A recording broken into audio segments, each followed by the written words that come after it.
I think some memes are started by businesses as a form of free advertising. The recent Duolingo memes got me thinking more about it.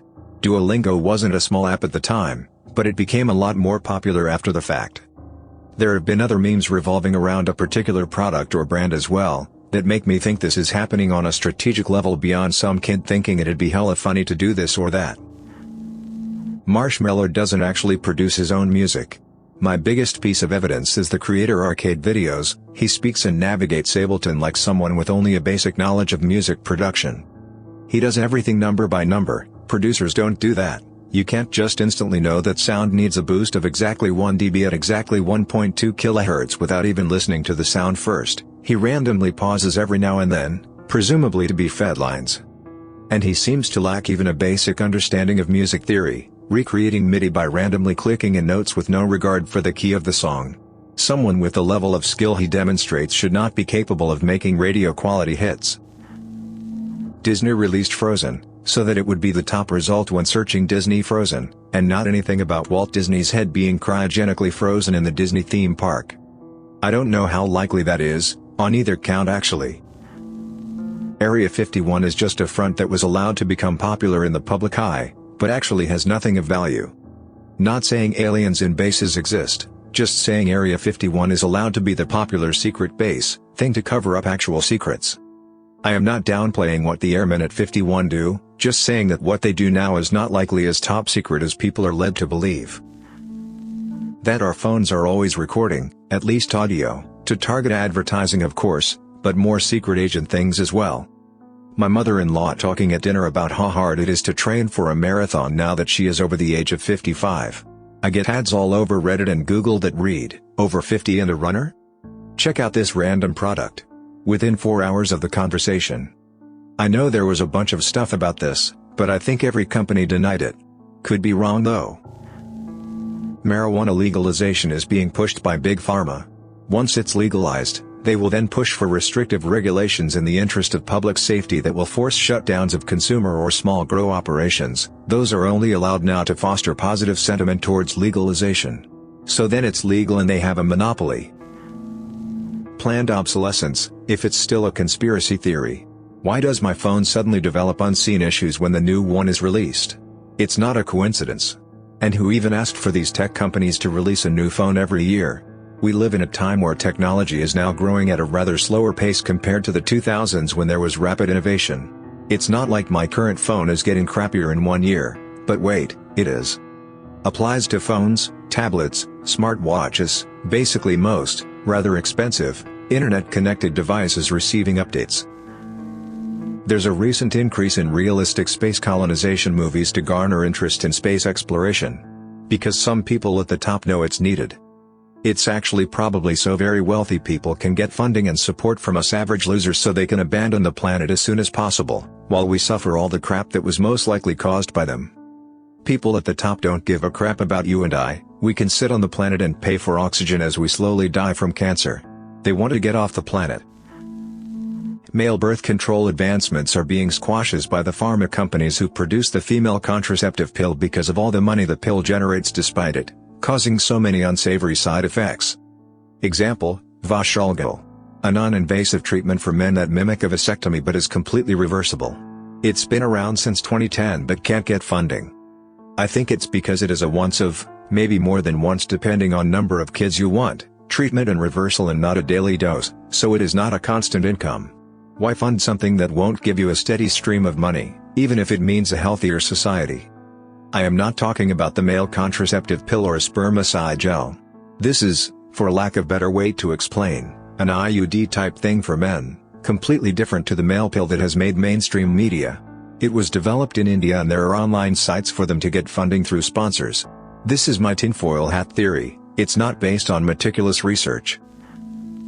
That Avril Lavigne died in the mid-2000s and her record label hired someone who looked like her to take over her career. Michael Jordan didn't decide to step away from the NBA to play baseball to honor his dad or anything like that. He got caught gambling and David Stern couldn't allow the league to lose all credibility with its biggest star being suspended for betting on games. He had him take a couple years off instead of publicly punishing him. I've posted this one before, But I think that there are high-level rings of pedophiles and sexual predators specifically so that those above them can keep them under control. We know that there are kingmakers. While the big actors and musicians today are certainly talented, there are plenty of B and C-listers who could be just as big if only they had the backing of a big publisher like Disney, Paramount, etc. Thing is, making a king is expensive. You have to spend a lot of time and money getting the public to care about them before they start to pay you back, and once they're big they don't technically need you anymore. So the kingmakers are naturally going to look for people who are retainable to ensure they get their investment back. They have to. For every king they make dozens of duds. It's an expensive process. Sometimes that's as simple as them being naive. A good legal contract can lock them in for a long time, and often the only way out is to destroy your value so the kingmaker stops caring. Look at Britney Spears' meltdown for example, but if you can't get that then blackmail works just as well. I suspect that for a long time homosexuality was the go-to black mark. That's why it seemed like for so long that the big names were always having gay scandals and the like. It was easy to stage, easy to feed them their vice of choice when they were good, and not illegal, just career suicide, so it was low risk high reward. But of course the downside to making a king is that he gets a good deal of power too and eventually public opinion shifted and it became okay to be gay. Could still destroy some careers. The teen heartthrob loses a lot of his appeal when it turns out he's more interested in his very small male fanbase, but hardly enough to keep them from going solo or jumping to another label. So now they moved on to more shocking and illegal appetites. Harder to spot vulnerable marks and tougher to get them their vice of choice, but if it was easy to make a king everybody would be doing it. Someone who abuses women or children isn't about to cross their handler, they shut up and take their cut. After all, they're still being handsomely rewarded, just not as much as they could be making if they didn't have a publisher leeching out the lion's share of their profits. I don't think this is a huge coordinated conspiracy, mind you. I think that quite a few successful talent managers have discovered that sexual predators are surprisingly easy to manage if you're willing to clean up their messes for them, and that when you're talking about tens of millions of dollars you can suddenly afford high-powered lawyers and firemen who neither ask nor answer questions.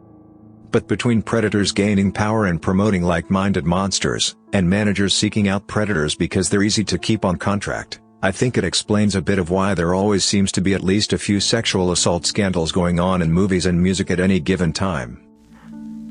All the UFO sightings throughout history are just humans from the future on a time-traveling safari meant to observe how we were in the past.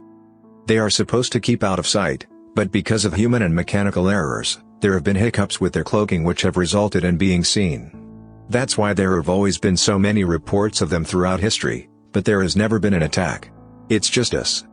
Also the reason why we don't see as many examples of UFOs now even through pretty much everyone has a camera is because people are not that interested in this time period since we already document aspects of human life all the time.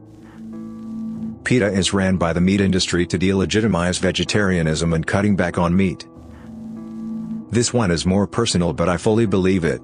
Long story short, my father-in-law was good friends with a guy who was pretty high up in Boeing. Like, knew some top secret kinda stuff. Well, he ended up quitting as he couldn't take the pressure. He was a very paranoid person, to the point his was a hindrance to his life. Well, a few months after he starts telling my father-in-law that he's being watched and followed and that the government is coming for him. Like I said, insanely paranoid. A few extra details that will be important: he drove a moped as his primary transportation and he was very overweight. Lo and behold, he comes up dead a month or so later. The official story is this: he was riding along when a hitchhiker waved him down. He stopped to pick him up, drove a few miles down the road to a secluded wooded area, pulled off the road, walked into the woods and shot himself. I shouldn't need to explain what's wrong here but I will anyway. I'm supposed to believe that a guy with crippling paranoia picked up some random hitchhiker and then killed himself. Even if he wasn't paranoid, it's basically impossible for him to fit a small child on his moped with him, let alone a full-grown male adult. No information was ever released about the hitchhiker. No name, no statements to the police, nothing. The Earth is a zoo created by aliens, and UFOs are visitors. In Lilo and Stitch, they said Earth was a wildlife preserve for mosquitoes. While the aliens refer to it as a preserve for mosquitoes, at the end of the movie we're told that it was a lie made up to protect Earth from destruction. There is intelligent life out there, it's just that we're too primitive for any prominent contact with aliens. Aliens choose to not come to Earth because we are lacking in intelligence and technology, and that the conspiracy is that we know this for whatever reason but plead ignorance in suggesting there is life out there. I somewhat subscribe to this idea. Imagine if advanced alien civilizations view and treat us like we do the people of North Sentinel Island. India until recently did a yearly overflight of the island and also sends out helicopters to check up on them after major events like the tsunami, but we take a very hands-off approach since the islanders are so primitive. Who's to say some advanced alien civilization that views us as quaint isn't taking the same approach, and that the UFO sightings aren't basically to us what the Indian government helicopters are to the islanders? I really hope we are in a simulation. Every religion's heaven sounds like a real drag, but I don't want everything to just end. Ideally, one day I'll die, then just wake up in a room, go get a snack or something, then load up another life and go for another spin. Repeat millions or billions of times. That Princess Diana's death was orchestrated by Prince Charles. I just can't wrap my head around the idea that this guy has an affair with Camilla and gets caught.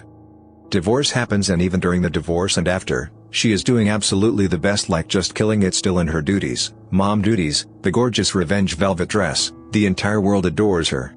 Then all of a sudden she dies in this car accident due to her driver? You know how many countless times she was driven by someone who was trained and hired specifically for the royal family. Then Prince Charles gets married to Camilla and all is right and well again in the public eye the world gets to see. Federal law enforcement bodies are working with the public and private prison industries to flood the streets with heroin and fentanyl, because they see the impending mass legalization of marijuana, and can't risk that many empty cells. A massive uptick in street opioid use in the past few years, combined with aggressive policies targeting legitimate pain patients, and cutting them off of their medications, as well as restricting doctors' abilities to treat more people with things like Suboxone. It's not Big Pharma.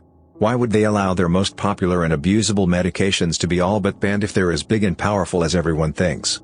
It's not like they're hawking new treatment drugs, and the government is working hard to ban natural alternatives like kratom on top of it. To me, it all points to a concentrated effort to increase drug-related offenses to keep fines and court fees rolling in and cells filled after weed is legal. Amazon tracks people who buy Ring doorbells and then waits for those same people to buy another product. Then they send actors and actresses to deliver the next package. While delivering, the actors are told to do something cute or quirky, dance, smell the flowers on the porch, or pet a dog, so that the owners will hopefully see the footage and post it online to social media and give the impression that working for Amazon is actually fun and exciting. All the while getting free advertisement. Music feuds don't exist. They are created by record labels. Anybody who thinks Taylor Swift and Katy Perry were feuding are morons. It is a marketing stunt. Their record labels create these feuds to sell music. When Taylor fans think Katy does a song about her, they all buy the song to see what she is saying, then buy her album to find more songs that they think are about Taylor, and the exact same thing for Katy fans. They are given generic songs to sing that people just assumed are about the other but in reality aren't about anybody. Same goes for rap feuds. A up-and-coming rapper feuds with a more successful rapper to gain popularity, just as that more successful rapper did when they were coming up. All these feuds are just to sell more music. Stoned ape theory is fascinating. The possibility that our conscious thought and self-awareness was developed from monkeys eating mushrooms is so crazy but still plausible. Remember when you were a child and had a life-changing revelation on how the world works? Remember any one of the life revelations that brought you to where you are? All of your thought from that point forth was altered and now on a different path of thinking. Your reality became different and a clearing took place in your mind where you finally understood. An epiphany. This absolutely happens when you take a high enough dose of psilocybin. The theory is that primates discovered shrooms in the wild and it unlocked logic or analytical thinking in their brain, the one thing that most differentiates us. With this newfound logic came a biological shift over millions of years. It would make sense that the split happened sudden and remained divided, since humans with logic wouldn't form social bonds with primates like that. They'd stick to their species for survival and easier hunting. That the governments of this world, and other entities mentioned in these things, are double-playing the conspiracy theories and theorists, and not only through stigmas like the tinfoil hat. I believe that, for example, if there is one huge leak by one of these guys, or maybe even by someone like Snowden, not him specifically, but someone in his kind of position, or at least someone that won't be instantly deemed a nutjob, it's in fact a decoy. You hear about the mess-ups they can afford to let you hear about, thus keeping everything in a constant state of confusion. Are they really that stupid to have that leaked? Or are they 3 steps ahead? You can never know, and that's the way they want you to be. There's a lot of things that go smoother than silk and nothing ever truly feels like it's changing. It's like, I believe they would have the manpower, the intelligence, and the stakes high enough to pull something like this off.